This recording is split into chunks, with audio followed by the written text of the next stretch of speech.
नमस्कार, मैं हूं राजेश पिपलोदिया और इस वक्त आप देख रहे हैं दोपहर न्यूज। लगातार नई और ताजा जानकारियों के लिए हमारे चैनल को आप सबसे पहले सब्सक्राइब कर लीजिए। मध्य प्रदेश सरकार के द्वारा शासकीय स्कूलों की शिक्षा को बेहतर बनाने के उद्देश्य से हाउसिंग बोर्ड के द्वारा इंदौर जिले में इन दिनों 7 संदीपनी विद्यालय भवनों का निर्माण किया जा रहा है। इनमें से कई स्कूलों के भवन पूर्ण हो चुके हैं, बल्कि उनमें कक्षाएं भी संचालित हो रही है, जबकि कुछ अभी अधूरे हैं।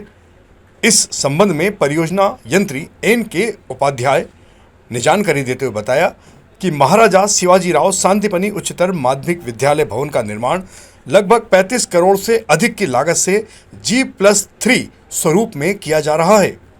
इसमें KG से लेकर कक्षा 12वीं तक की कक्षाएं लगेगी। साथ ही बायो, फिजिक्स, केमिस्ट्री और कंप्यूटर लैब के साथ साथ बैडमिंटन और बास्केटबॉल कोर्ट की सुविधाएं भी उपलब्ध कराई जाएगी। उन्होंने बताया कि निर्माण कार्य 2023 में शुरू हो चुका था, लेकिन परिसर से गुजर रही नर्मदा पाइपलाइन के कारण कार्य प्रभावित हो रहा है। संबंधित विभागों को लाइन शिफ्टिंग के लिए अवगत कराया गया है, लेकिन अब तक कार्य शुरू नहीं हो पाया है। प्रशासन का प्रयास है कि कार्य शीघ्र पूर्ण कर विद्यार्थियों को बेहतर सुविधा उपलब्ध कराई जा सके। सर, आपका नाम? मैं N.K. उपाध्याय, परियोजना मध्य प्रदेश पुलिस संभाग क्रमांक इंदौर। सर, बताएं कि इंदौर में बहुत सारे संदीपनी आश्रम बन रहे हैं, उनकी संख्या क्या होगी? हमारे यहाँ 7 स्कूल बन रहे हैं जी, संदीपनी विद्यालय। तो इंदौर में कितने बन रहे हैं?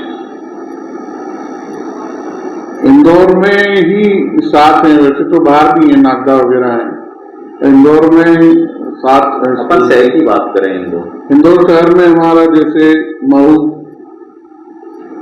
मल्हार आश्रम, अहिल्या आश्रम, एक मऊ नाका बन रहा था जो कि अभी बंद है किन्हीं कारणों से, और देपालपुर है, सांवेर है।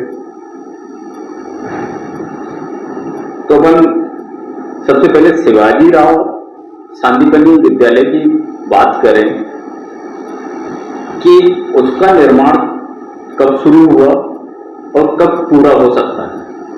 शिवाजीराव शांतिपनी विद्यालय जो इसका कार्यादेश है, ये फरवरी 23 को हुआ था और हमको इसको अक्टूबर 24 में इसको पूरा करना था।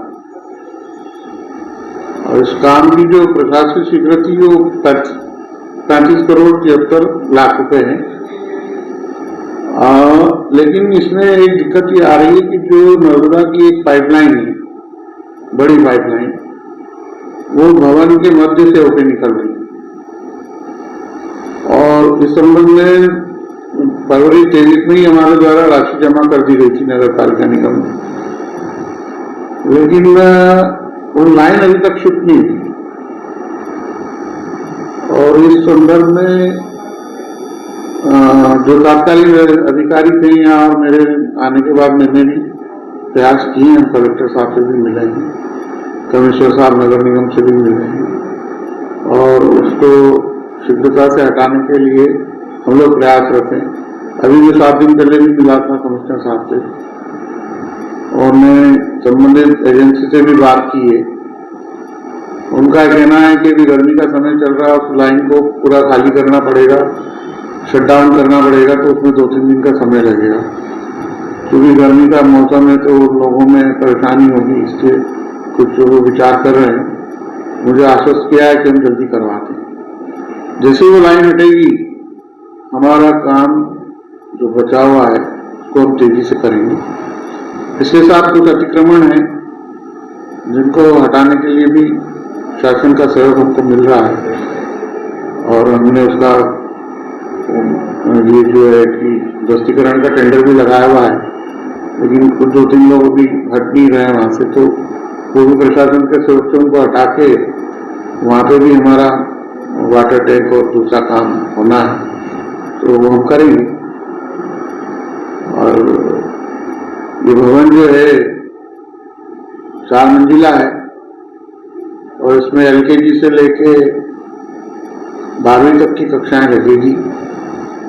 सारी सुविधाएं हैं इसमें, सारी लैब्स हैं, bio lab, physics lab, chemistry lab, computer कक्ष जो है, प्रिंसिपल साहब, असिस्टेंट प्रिंसिपल साहब के बैठने के कमरे वगैरह है, फायर फाइटिंग की व्यवस्था है पूरी। साथ ही बैडमिंटन कोर्ट, बास्केटबॉल कोर्ट वगैरह भी बनाए जा रहे हैं। तो मिला के शासन की बहुत अच्छी योजना है और स्कूल बनने के बाद आप सभी देखेंगे कि काफी अच्छा वहाँ का वातावरण रहेगा और काफी अच्छा भवन हम बना के देंगे और प्रयत्नशील हैं कि बहुत अच्छा हम बना के दें। स्कूल की ऐसी कितनी बिल्डिंग बन रही है और कितना मंजिल?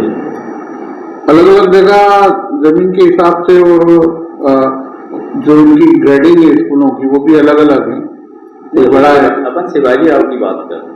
हाँ, शिवाजी राव में कितनी बिल्डिंग बन रही है? शिवाजी राव में एक मुख्य भवन है और उसी में G+3 है, 4 मंजिले, उसमें LKG से 12 तक है और उसमें मल्टीपर्पज हॉल भी रहता है, लेकिन उसमें जो पुराना भवन है उसका मल्टीपर्पज हॉल उसको हम डेवलप करेंगे, उसको रिनोवेट करेंगे, वो भी हमारे इसमें शामिल है। साथ ही पुराना भवन है उसको भी हमको रिनोवेशन करना है। तो काम जैसे इस सत्र में शुरू हो वो चालू हो जाएगा, स्कूल अगर चाहे तो अपन हैंड ओवर कर सकते हैं। हाँ, हमारे ऐसी व्यवस्था है कि शासन ने ऐसी व्यवस्था बना रखी है कि जो भवन पूरे हो गए हैं उन भवन में कक्षाएं संचालित की जाए। तो लेकिन अब यहाँ का तो पुरानी हमारे कुछ भवन हैं ऐसे, जैसे देपालपुर है और हमारा सांवेर है, वो इस सत्र में वहाँ कक्षाएं संचालित हो सकती है। मऊ में हो रही है कक्षाएं संचालित और अहिल्या आश्रम में हो रही है। बाकी जो भवन हम पूरे करेंगे तो उसमें उसको एक्सिट प्रोटोकॉल करा के जो भवन आंशिक रूप से स्थानांतरित कर देंगे और जो जिस भवन से पुराने भवन को खाली करेंगे उसमें हमको उसको रिनोवेट करना है तो हम तभी कर पाएंगे जब ये भवन खाली हो जाता है। तो शिवाजी राव की अभी स्थिति क्या है? इस सत्र में चालू हो सकता है या? अभी मैं इसके बारे में प्रयासरत तो हूँ, जैसी ऑर्डर लगता है तो हमारा जो काम है, जो सेंटर में ही हमारी 4 छतें अटकी हुई है, नीचे कॉलम आ रहा है, वही पाइपलाइन जा रही है, वो हम तो कटिबद्ध है उसको करने के लिए। बस यही है कि थोड़ा सा हमारा जो हर्डल है वो हट जाए तो हम बिल्कुल उसको करने के लिए पांव पे खड़े हैं। नहीं, ये आप तैयार हो तो, लेकिन यहाँ पे इतना समय हो गया तो दिक्कत कहाँ आ रही है? अब काम पूरा नहीं हो पा रहा, रुका हुआ है। मैं ये वो चूंकि मुख्य भवन के कॉलम ही नहीं खुद पा रहे हैं पाइपलाइन की वजह से, तो हम उसमें मतलब हम क्या कर सकते हैं। अब वो लाइन हटेगी तभी ही काम संभव है और वो शासन भी कर रहा है, तो उसका जिम्मेदार कौन होगा फिर? अब तो ये तो मैं नहीं कह सकता हूँ इस संबंध में मेरा अधिकार क्षेत्र के बाहर है कहना, क्योंकि जो कंपनी बना रही है वो भी तो फिर पल्ला जा रही है कि मेरे को तो नहीं, उनको भी वो अब जो भी उनका जो समयावधि प्रकरण में जो टाइम का रिलैक्सेशन वो देना ही पड़ेगा, क्योंकि अगर हमारी तरफ से स्थान खाली नहीं हो पा रहा है तो हम उसके लिए जो भी हमारे एग्रीमेंट में जो नियम है उसके अनुसार हम कार्रवाई करेंगे। वही तो उसके जो गाइडलाइन है वो तो क्रॉस हो गई है। हाँ, वो सारे शासन के सब नियम है, सारे काम नियम के अंतर्गत होंगे जो भी होगा। तो नियम तो निकल ही गया ना सर, उसका टाइम तो निकल ही गया। टाइम निकल गया तो महीने का टाइम निकल गया तो ऐसी व्यवस्था रहती है कि अगर मान लो कि ठेकेदार की गलती नहीं होती है, उसके द्वारा जी काम में गलती नहीं है तो उसको उतना समय अवधि उसको दी जाती है बिना किसी अर्थदंड के। सारे क्लास बने हुए हैं और हम कटिबद्ध हैं इसको करने के लिए। शासन की योजना है तो हम चाहते हैं कि ये जल्दी से जल्दी पूरी हो। Thank you.